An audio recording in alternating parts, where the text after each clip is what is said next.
Today on Smackey's Garage, we're gonna see if we can get this flywheel off of my Skidoo engine. This is the engine that blew up and you guys wanted me to rebuild it and to get the crank rebuilt so I can have a spare sitting on the shelf in case something goes wrong again. So we're gonna go ahead and try to do just that. So we're gonna go ahead, we're gonna take this apart, we're gonna use the right tools, we're gonna take this crank out, and then we're gonna take it and get it fixed.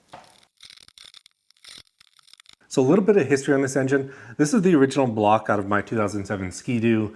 I was riding it last season and the rod's actually gone. You can probably hear this here. A little bit of extra play on the crank bearing. Well, not on the crank bearing, but the rod bearing that's on the crank. And I've been struggling to get it apart to get it rebuilt. Now for my sled, I ended up buying an engine from Facebook Marketplace and I used that to rebuild the full sled. I have an entire series on that if you want to go check that out. Now in this video, we're going to try to get that flywheel out that I've been struggling with for so long. So let's go ahead, let's get the right parts out and see if we can make it work. All right, so this is supposedly the right tool to make this work. And I will leave the part number in the description below or a link to it, but here's what we're going to be using. So we got to make sure that everything here lines up so we can get this off. All right, looking at the design of this, you know, it's really simple. It's only a few parts. It looks like we have this piece here, which is going to get bolted to the flywheel. It does not come with the bolts, which is unfortunate. And then this is probably going to end up screwing in, and then we use this bolt to pull it out. So this is significantly better than the part that I was using previously to take it apart. And let's take a quick look at that. Now to pull this out, I previously was using this, so a harmonic balancer puller set. It is looks to be a cast part, and you can see it is bowed. So by trying to pull this out, I did end up bowing this and damaging this. You know, it's really not meant for pulling a flywheel like this out. So I think there's a significant difference in design when I look at something like this versus this. This is definitely nicely machined and designed, where this is a tool that's used more for taking out harmonic balancers, things that aren't going to be stuck on there that much. Now, this right here, you know, you can see it's very nicely machined and someone did a great job on this. So nicely designed product. This is knurled so I can screw it in, screw it out. You know, everything is really well built.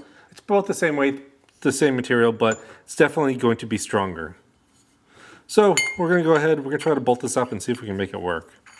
So one of the first things I'm noticing as I'm starting to pull this together is this actually doesn't thread on easily. I don't know if that's by design, but I'm betting there's some material or some gunk in these threads. So I'm going to go ahead and see if I can fix that.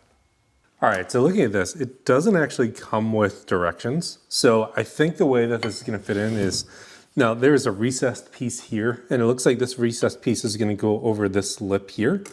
And then this protrusion here is going to hold the engine from spinning by hitting here. So it should allow me to use the case to actually hold it, so I don't need to jam something in here, which is good. So we need to figure out what the depth of the bolt I need for this is, and to do that, I'm just going to take some simple measurements.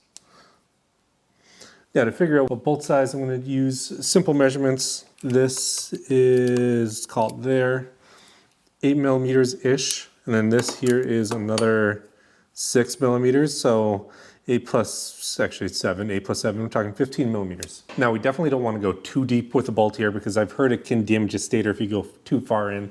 So we're really going to avoid that. So I'm going to try and find something around the 15-20 millimeter range. So the right bolt for this is going to be an M8-1.25. The 1.25 is the pitch, so you have the fine threaded one, and it's going to be somewhere between 15 and 20 millimeters long. Now, I don't know if I have any of those, so I might have to cut some. So I ended up cutting down some hardened bolts and I'm running a die through them right now just to clean up all the threads and we'll put them in. But you can see I have about the right size that I was looking for. So I did have the M8 125s. These are hardened. We're going to try them out.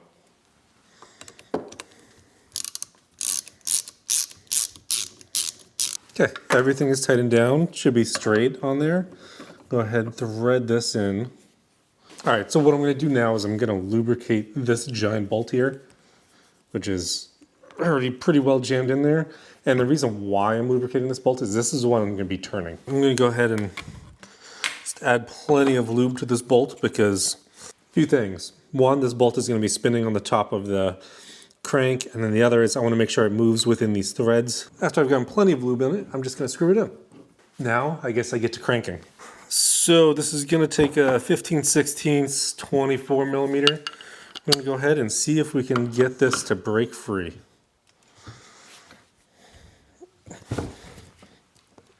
Oh man, this is gonna be tough.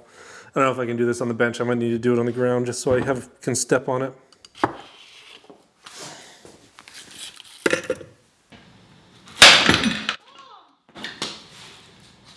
That was a lot easier.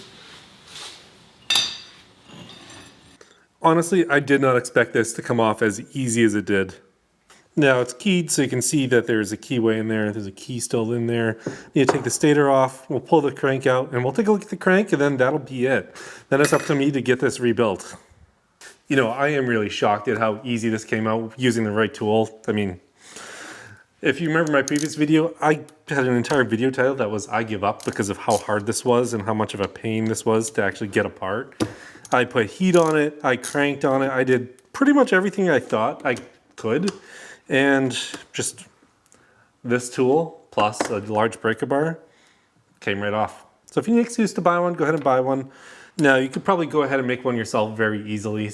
It's really not that hard. It's just a 3-bolt pattern and a piece that holds against the outer of the engine block so that it can be pulled out. But after that, I mean, simple.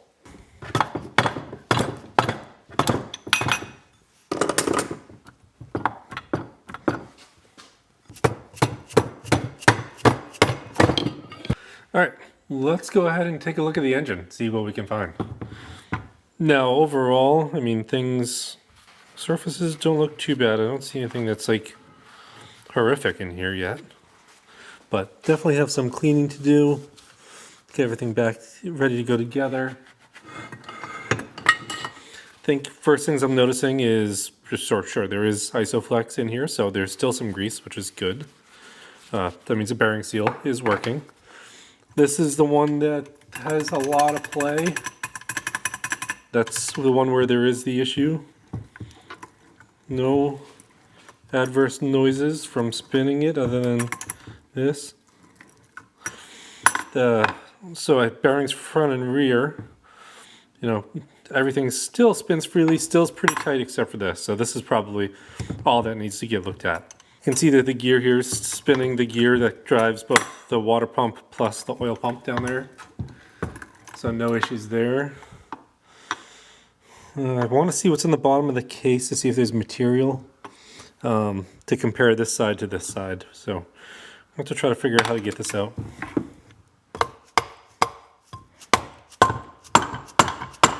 There we go. Hammer.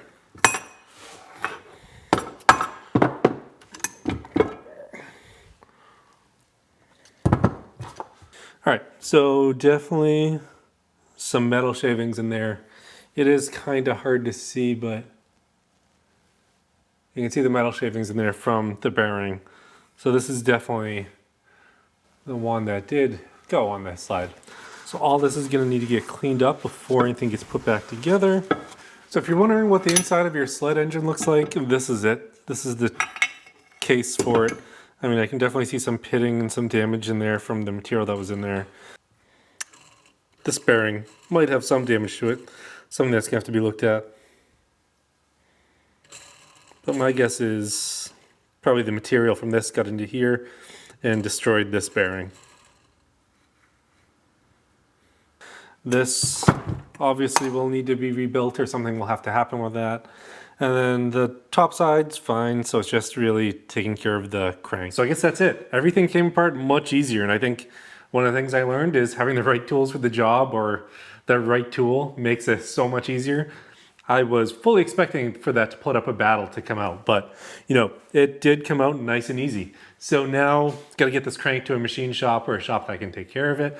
Then we're gonna go ahead and get this thing cleaned up and back together. Thanks for tuning in this week on Smackey's Garage. I'll see you next time.